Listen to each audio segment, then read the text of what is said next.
La mise en boîte de Donald Trump est en réalité la mise en boîte de tout l'Occident. Aucun dirigeant occidental n'est plus puissant que Trump. Si un dirigeant occidental qui est le plus puissant se retrouve en boîte, c'est Macron, c'est qui? C'est Merz, c'est qui? C'est le Premier ministre britannique. Voici comment Vladimir Poutine a réagi lorsqu'il a entendu que Donald Trump, ayant eu vent d'une menace iranienne, il a fini par s'échapper, être exfiltré au travers d'un conteneur de nourriture. Pour ceux qui disent que c'est de l'IA, allez checker le Washington Post, allez checker France 24, allez checker Euronews, allez checker LCI, j'en passe. C'est rempli, bondé partout là-bas. Ces images, Donald Trump donc qui partait du sommet de l'OTAN à Ankara en Turquie, qui monte à bord d'Air Force One avec la délégation qui le suit ensuite par l'arrière. C'est comme ça que ça marche normalement. Sauf que ce qu'on apprend ce matin, c'est qu'en réalité, l'avion a décollé, mais Donald Trump n'était pas à l'intérieur. La personne qui a conseillé Donald Trump d'aller faire la guerre à l'Iran, la personne a gâché la vie de Donald Trump. Oui, le président de la première puissance mondiale. Voilà le président là qui a perdu sa tranquillité. Je vous jure. Les gars, ça a cuit sur Donald Trump. Même Donald Trump ne se sent plus en sécurité. Ça dit, les Iraniens ne rigolent pas. L'Iran, non, les gars là sont prêts. Donald Trump a peur de la mort. On vous dit que Donald Trump a pris l'avion, il est entré dans l'avion, il est sorti par la petite porte. Bienvenue dans la chaîne de MPDJ. Si tu es nouveau sur la page, toi abonne-toi, si tu likes et un commentaire. Bienvenue dans la chaîne de buzz, actualité, sportif et tout ce qui se dit sur le ciel international. Allons-y au but du sujet. On a dit que Donald Trump lui-même a peur de l'Iran. Donald Trump ne savait pas que l'Iran était préparé à une guerre de haute intensité. Voilà que Donald Trump s'est fait cacher dans un conteneur de nourriture parce qu'il veut fuir.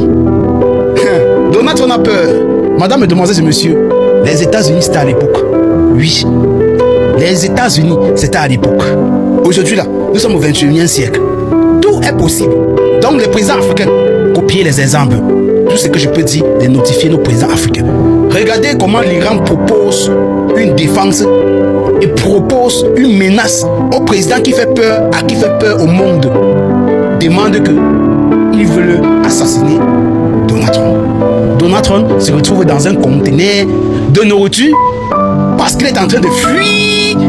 Même Donald Trump a peur. Les amis, c'est pour vous faire comprendre que cette guerre, l'Iran a gagné cette guerre. L'Iran est prêt. L'Iran ne doit pas baisser les bras. L'Iran a dit la patrie ou la mort, comme son capitaine Ibrahim Traoré nous dit tous les jours. En Afrique, il faut, pour se libérer, il faudrait qu'on se tienne debout. On se prépare une guerre de haute intensité. Et l'Iran le fait. Et c'est un exemple. On prend, il faut copier, il faut mettre sur pied. Vous voyez comment l'Iran propose une défense avec les États-Unis. Eux ne baissent pas les gardes. Tous les pays voisins du Golfe ne savent pas se préparer à une guerre. Mais ils ont conçu, ils ont eu de belles maisons, ils ont eu tout. Mais en un claque, l'Iran peut détruire tout ça. Si l'Iran comprend un instant que la bombe sort dans ton pays voisin pour arriver chez moi, l'Iran attaque ton pays. Et quand il attaque ton pays, il connaît. Quand il va bombarder là, il n'y a personne qui va dire quelque chose. Même les États-Unis parlent, on attaque les États-Unis. Madame, mesdemoiselles et messieurs, préparez-vous à une guerre de haute intensité. Oui. L'Iran est en train de nous proposer que les États-Unis, c'était à l'époque. L'Iran nous dit, les États-Unis, c'était à l'époque. Voilà Donald Trump, votre big boss. Parce que c'est le président le président le plus infâme des Africains. Mais l'Iran dit non, je n'ai pas infâme, je nous respecte, on se respecte. Attaquer le président des États-Unis, lui fait les menaces d'assassinat. Non, lui il a compris qu'il faudrait qu'il se cache dans un conteneur de nourriture. Dans l'aéroport. Donc, il entre dans l'aéroport comme s'il partait déjà. Il salue tout le monde, il fait comment, il part déjà. Dès qu'il entre, on lui fait sortir en bas. On lui met dans un conteneur de nourriture pour aller lui faire cacher. Madame, mesdemoiselles et messieurs, même Donald Trump a peur. Qui es-tu pour ne pas avoir peur? Si Donald Trump qui influence des présidents africains, qui es-tu pour ne pas avoir peur? Voilà l'Iran, petit Iran. Parce qu'on ne peut pas dire la superficie de l'Iran. Il y a combien de pays africains qui dépassent la superficie de l'Iran? Mais l'Iran frappe fort. L'Iran dit, ferme ta bouche quand je parle. Quand je parle, on peut s'asseoir sur une même table pour négocier. Madame, mesdemoiselles et messieurs, écoutons tout ce qui se dit autour. C'était désir. La mise en boîte de Donald Trump est en réalité la mise en boîte de tout l'Occident. Aucun dirigeant occidental n'est plus puissant que Trump. Si un dirigeant occidental qui est le plus puissant se retrouve en boîte, c'est Macron, c'est qui? C'est Merz, c'est qui? C'est le Premier ministre britannique, c'est Mélanie qui va vous impressionner. Qui va vous impressionner en Occident? Leur plus gros bras s'est caché dans une boîte.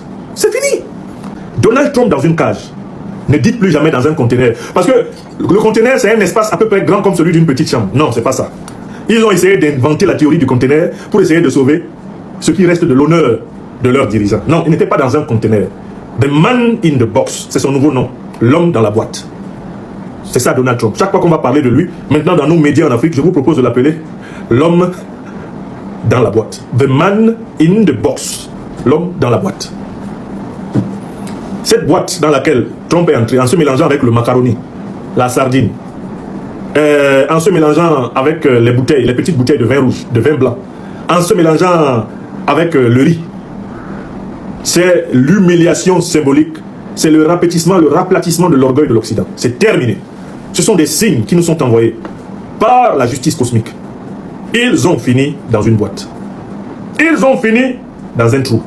Ils ont fini dans un réduit. Ils ont fini encapsulés, ensardinés. La toute-puissance de l'Occident a été mise en boîte par l'Iran. Car de quoi a-t-il peur? Donald Trump est quand même un homme de plus de 80 ans. C'est quelqu'un dont toute la vie pratiquement est derrière. Il craint quoi? La mort? La mort va le prendre, comme elle nous prendra, nous tous. À son âge, on ne devrait plus avoir peur de la mort de cette façon-là. C'est une honte, sur le plan même de l'éducation personnelle. Un vieillard comme lui, qui tremble à l'idée de mourir comme ça, est indigne de diriger les gens. Ce type-là est supposé être quand même le commandant suprême en chef de la grande armée américaine. On peut faire ça? Est-ce qu'on peut faire ça? Le commandant en chef de l'armée américaine se retrouve dans une boîte, une cage, comme un perroquet encagé, comme un pigeon. En réalité, c'est l'histoire qui parle. C'est un message qui nous vient de la justice cosmique pour avertir le monde entier que la domination de la Terre par l'Occident est achevée. Evo, Abana, Piu Piu. President, can you tell us about your ride on the airport catering truck in Turkey? Why did you need to do that? Well, it's only up to Secret Service. I just follow what they'd like to do. So I go by Secret Service and the military. They wanted me to go on a different flight, a different plane, equal safety, but they wanted me to do it, so I do it. I do what they say. Why did they want you to do that? I guess there was a threat out there. I didn't really ask them much about it. I get a lot of threats. I have a lot of threats. I have a lot of threats that you don't know about. Any consequential president has a lot of threats. Non-consequential presidents don't get threats. And I think that I'm maybe the most consequential president. There's nobody who's done more than me in a period of almost 6 years. There's nobody.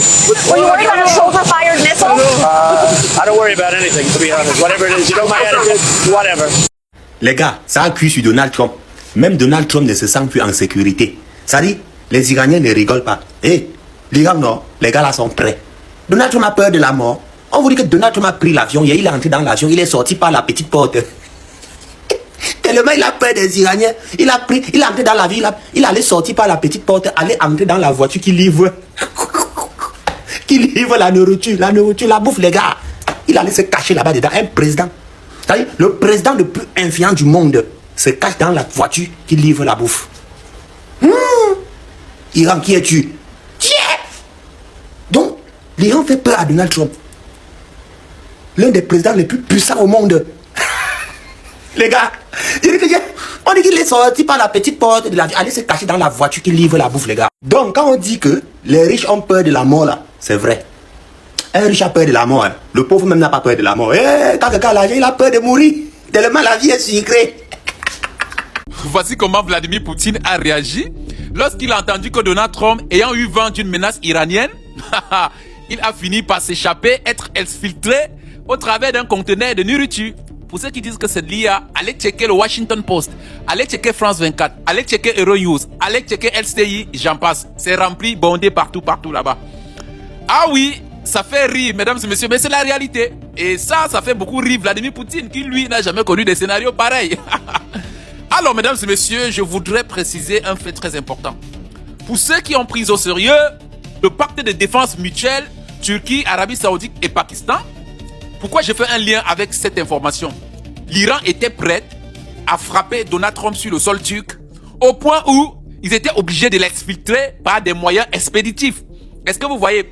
Donc, ceux qui disent que bon voilà, ce pacte peut tenir parce que si les États-Unis continuent, voilà, l'Iran ne serait pas capable de frapper l'Arabie Saoudite parce qu'il y aurait désormais un pacte tripartite, voilà, qui imposerait le respect à l'Iran.